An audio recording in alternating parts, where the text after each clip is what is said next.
Hi guys, subscribe खालाम आंनि YouTube चेनेलखौ लोगोसे बेल आइकनाव थुनो दाबाव मानोना YouTubeआव जेब्ला भिडिअ आपल'ड खालामगोन नोंथांमोननिसिम गोरलैयैनो नटिफिकेशन मोनहैनाय बायदि। Hi guys, welcome to my YouTube channel. आं नोंथांमोननि थाखाय मोनसे दिनैनि टपिकआ जाहैबाय मोनसे फिसा भिडिअ आरो नोंथांमोना खावलायहरनाय बादिब्ला गोबां मानसिफोरा आंनावहाय खावलायहरदों बा रिक्वेस्ट खालामहरदों जों माबोरैहाय YouTubeआव भिडिअ आपल'ड खालामनो हायो गोरलैयै हाउ टु आपल'ड भिडिअ अन YouTube। गोबां मानसिफ्रा आंनावहाय सोरबा फन खालामनानै सोंहरदों, सोरबाया कमेन्ट बक्सआवहाय सोंहरदों, गोबां साबस्क्राइबारफ्रा आंनाव सोंहरदों आरो माने जों गावनि मबाइलजोंनो माबोरैहाय इउटिउबाव भिडिअ आपल'ड खालामनो हायो। बेखायनो आं दिनै नोंथांमोननि थाखाय मोनसे फिसा टपिक लाना फैदों। नोंथांमोना भिडिअखौ फार्स्टनिफ्राय जोबजासिम नायलांबानो जाबाय आरो भिडिअखौ स्किप खालामनाङा।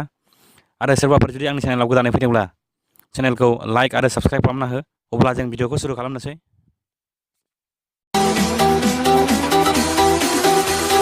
Don't try this yourself. It's extremely dangerous.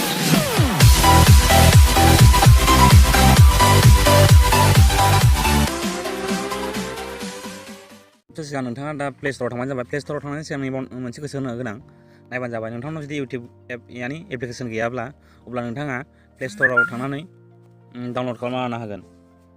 अब्ला साप'ज आंना पिलारनि इउटिउब दंखायो अब्लाबा नोंसिनि जास्ट डेम' खालामनि खिथानि आङो प्ले स्ट'राव खेबसे थुनानै हो। बेनिफ्राय सार्च बाराव खेबसे लिर इउटिउब आं दा लिरखांबाय निबाव थुनानै हो। बिनिफ्राय नायदो दायो आंना दा अलरेडि इनस्टल खालामखानाय। नोंथांमोना जुदि खालामाखैबा खालामना लाबानो जाबाय। पिलार आंना दा खालामनाय। नोंथांमोना जुदि प्ले स्ट'रावबो एभेलेबेल। नोंथांमोना जुदि प्ले स्ट'र नङाबा आं डिसक्रिपसनावबो लिंक होनाय जागोन। नोंथाङा बिनिफ्रायबो डाउनल'ड खालामना लानो हागोन। नोंथांमोना जुदि नोंथांनि इउटिउबआ जुदि आपडेट जायाखैबा आपडेट खालामना लाबानो जाबाय। पिलार अपेननि जायगायाव जुदि आपडेट थायोब्ला नोंथाङा आपडेट खालामबानो जाबाय। होमबा पिलार आं दा बेक खालामनोसै। माने जों माबोरैहाय इउटिउबाव भिडिअ आपल'ड खालामनो हायो। होमबा नोङो दा जों नैबेयाव इउटिउबाव खेबसे थुनानै होनाय इउटिउब एपआव। बिनि उनावहाय फुरा कमप्लिट खालामहोगो। दानिया जोङो बे लास्टआवहाय खेबसे थुनानै हो लाइब्रेरियाव। बिनिफ्राय माय भिडिअसआव थुनानै खेबसे नैबावहाय खेबसे थुनानै हो। अट'मेटिक आंना फैबाय। नों जिखुनु मोनसे भिडिअ नोंहा जुदि गेलारियाव जुदि एभेलेबेल दंबा नोंथाङा गेलारिनिफ्राय जिखुनु मोनसे भिडिअ आपल'ड खालामबानो जाबाय। पिलार आंना दा भिडिअआ नैखौ आं आपल'ड खालामसै नोंथांनो डेम' होनो थाखाय। टाइटेल बिदों नैबाय नै टाइटेलाव मा खालामनांगौ नोंथाङा टाइटेल जिखुनु लिरदो नोङो। आं लिरनोसै होमबा आंनि साप'ज आं लाबाय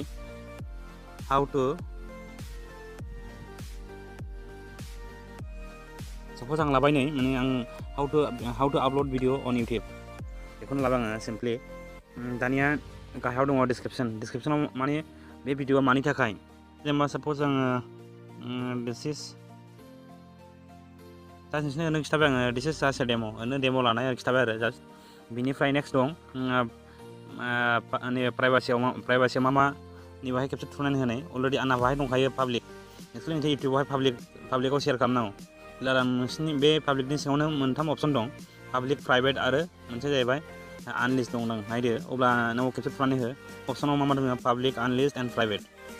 होमबा पाब्लिक बोलेथ' नोंना माने टटेल माने जेसेबां बुहुमाव मानसिफोर दं माने अल वार्ल्ड माने बियो पाब्लिश जागोन आरो पाब्लिकनि थाखाय बे भिडिअआ। सेकेन्ड नाम्बार दं जाहैबाय जोंना आनलिस्ट।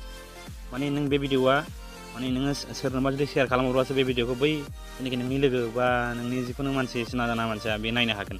नों लिंकखौ जुदि शेयार खालामहरोबासो बे मानसिया नुनो मोनगोन। नेक्स्ट जाहैबाय प्राइभेट बोलेथ' नोंना माने गावनो मालाया रावबो नुवा आरो गावनो बे भिडिअखौ गावल' नायनो हायो, गुबुना नुवा आरो गावनि थाखायल' बे भिडिअआ। होमबा जों दा पाब्लिकआवहाय नैबाव क्लिक खालामनांगौ। जुदि नोंसोर जुदि पाब्लिकनो बयनिबो थाखायबा जुदि पाब्लिकआव होबानो जाबाय। बिनिफ्राय सिम्पलि मा थांनांगौ जोङो नैबेहाय खेबसे नुदोंनानै थिर बायदि अपसनाव राइट साइडआवहाय खेबसे क्लिक खालामना हो। प्रसेसिं जागासिनो दं। नायदो होमबा आपल'डिं भिडिअ जागासिनो दं। नै नोंथांमोना आंनि दा भिडिअखौबो नायनो हागोन, नङाबा आङो डिसक्रिपसनाव लिंक होनाय जागोन। बाहायबो नोंथांमोना आंनि चेनेलाव थांनानै नायनो हागोन। स' आइ हप नोंथांमोना जुदि बे भिडिअखौ मोजां मोनदोंब्ला चेनेलखौ खेबसे लाइक आरो साबस्क्राइब खालामनो दाबाव।